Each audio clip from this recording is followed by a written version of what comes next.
बसला का देवाने गोगल लावलं का तुझ्या मनाचा विचार कर तू किती पाप केलं हा जन्मदात पोरगा विकितो हुंडा घेतो राजरोज पर्या इकितो एक मला सांगा तुम्हाला इस्टेट तुम्ही कमावली कोणच्यासाठी अय शुद्धी आहे तुम्ही आतापर्यंत तुम्ही दुसऱ्याचा बांध कुरकुरू जमिनी वाढवल्या आकडे टाकू टाकू मोटरी चालवल्या उपारण्याखाली हात घालू घालू म्हशी इकल्या आणि इस्टेट कमावली कोणच्यासाठी कोणच्यासाठी पोरासाठी येतं वाक्य खोटं नाही आणि पुन्हा पोऱ्याला पोरगी करताना दरवाजा लावू लावू बाई ठकवांची घालता अय कोणाची घालता पोटच्या पोराची आत्तापर्यंत महाभारतात राक्षस झाली रामायणात राक्षस झाली काशीखंडात राक्षस झाली पोटचं पोरग ऐकणारे राक्षस आता शिकत झाली जो ओरिजिनल बाप आहे ना ओरिजिनल तो कधी पोटचा पोर ऐकू शकत नाही एखाद्यानं पोरगी 7 तोळे सोनं घेतलं 7 केवढ्याचं झालं 35,000चं मग आपल्या पोटच्या पोऱ्याची किंमत 35,000 आहे का ए बापा हो शुद्धी ऐक अरे एखादा म्हणतात या 35,000 लागला तुही पोरगी फुकट दे यानं त्याला नाव ठेवायचं त्यानं त्याला नाव ठेवायचं आता सगळ्या म्हाताऱ्यांनी मोबाटा केला तरुण पिढी बिघडली आणि म्हातारी देवळाईने जुगार खेळा त्या मारुतीला राणी दाखवून गोडला मोकळा त्याच्या आणि म्हातारी मार दुसऱ्याला लावतो ज्ञानेश्वरीची एक ओवी आहे 3ऱ्या अध्यायात कर्मयोग अर्जुनाला सांगताना भगवंत सांगतात येत वडील जे जे करती तया नाम धर्म सेविती त्यांना ठेवा तुम्ही मोठ्याने दुसऱ्याला सांगता मी तुमच्या पुढे बोलतोय ना मग माझी झकमे नीट मारली पाहिजे मी अगोदर क्लिअर वागलं पाहिजे मग तुम्हाला काचकावलं पाहिजे तिथं मी असू नाही तर माझा बाप असू नाही तर आम्ही दोघं सांगत असू आम्ही हलकट वागायचं आणि तुम्हाला काचवायचं मापात बसत नाही म्हाताड्याने जुगार खेळायचं आणि पोरांना नावं ठेवायचं हे कोणत्या गाथ्यात बसत पिढी बिघडली यांचं चालूच राणीला गुल्ल्या या का मोकळा किडे मुळ्यात झालं काही ना जुगार खेळू खेळू मुळ्यात काही तर चष्म्यातून राणी पाहत्या आणि मग या का मोकळा तरी द्या सगळ्या महिला मंडळाने एक बोबाटा केलाय 2 वर्षापासून सुनबाई बरोबर नाही सुनबाईमुळे पोरग बिघडलं सासा ध्यानात ठेवा जर बोलल्या सुनबाईला आजपासून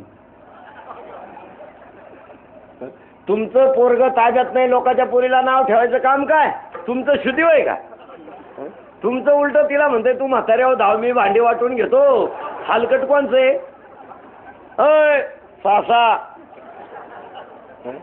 जर बोलल्या सुनबाईला आजपासून आणि काय बोलायची लायकी आहे तुमची सुनबाईला काय बोलायची लायकी आहे अरे तिचा बाप पॅन्टवाल्याच्या पाया पडला मनपावाल्याच्या पाया पडला हत्याराच्या पाया पडला 100 शिंगरांचे दरवाजे झिजवले ते ना आणि पोटच्या पोरांच्या हिश्यातली जमीन विकून तुमच्या भिकाऱ्याच्या दारात टेम्पो भर भांडी खाली केली लाटणं तरी होतं का तुमच्या घरात हे दरिद्री हो तिच्या बापाच्या ताटलीत जेव्हा आणि तिला बोलाता अंडरपॅन्ट तरी होती की तुमच्या पोरला कारण आपल्याकडे लग्नाच्या अगोदर अंडरपॅन्ट वापरती नाही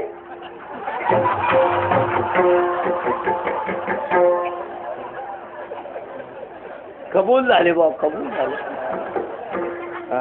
अजिबात सुनबाईला बोलायचं नाही उद्यापासून सुनबाईच्या पाया पडायचं आणि जर बोलायचं असेल तर तिच्या बापाचे भांडे उद्या दुपारी पोच करा लाटण्या सगळं अंडरपॅन्ट सुद्धा रिटर्न सट्ट्या पट्ट्याची चालणार नाही VIP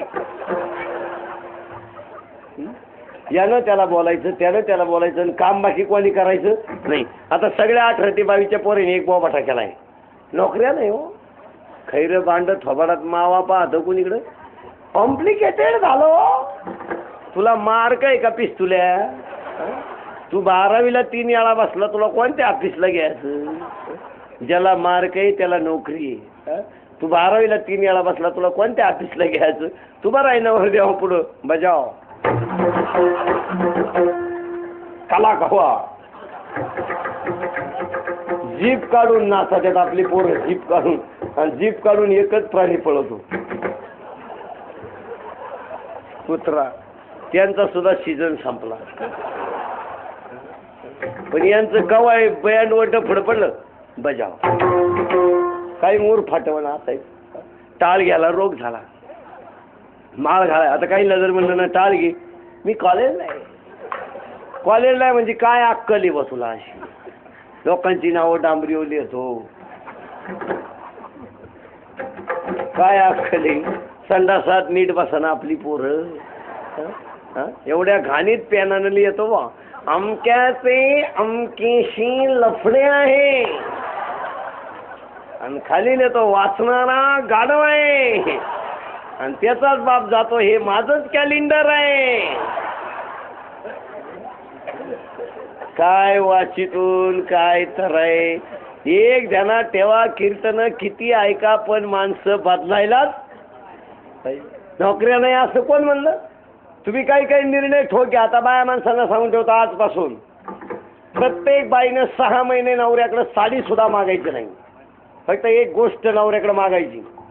नीट आहे का सगळ्यांनी एकच गोष्ट नवऱ्याकडे मागायची, संडास बांधून देणे. गरज कशाची? अरे खेड्यांमध्ये गावाने घुसवत नाही. आय आय आय येड्या बाबळींमधून वास सुरू झाला का आपण म्हणायचं शिव लागली. गाव सुरू झालं. अरे किती वाईट आहे. एकीकडे लोक कुठे गेलेत? मंगळावर. एकीकडे कुठे गेलेत? चंद्रावर. एकीकडे यान सुटत, एकीकडे विमान आहेत, आणि एकीकडे ही अवस्था आहे. हा, एकीकडे किती विज्ञान, हा एकीकडे गरोदर स्त्रीच्या पोटात पोरगा की पोरगी बापाला 5 महिने अगोदर माहिती. गरोदर स्त्रीच्या पोटात पोरगा की पोरगी हे बापाला अगोदर 5 मिनिटं माहिती. पण एका बाजूला अवस्था काय. अरे खेड्यावर गावात घुसवत नाही. सकाळच्या पारी आपली गाडी घेऊन घुसावं गावात. त्या बिचाऱ्या मावल्या हातात तांब्या उभ्या. गाडी आली उठल्या, गाडी गेली बसल्या. ग्रामपंचायत आपले सहर्ष स्वागत केले.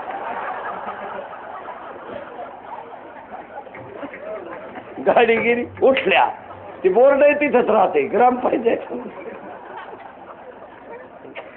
काय वाईट अवस्था आहे. हा विनोद आहे, हा टाइमपास आहे ना. हे पहिलं करणं गरजेचं. प्रत्येक स्त्रीनं हे मागितलं पाहिजे. आणि हे नाही जमायचं त्यांना.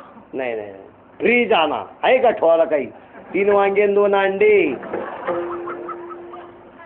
काय तर फडायचं म्हणायला. ज्याचं फ्रीज आणलं त्या हप्त्यांची गस्ती धरली त्या दुकानदारानं.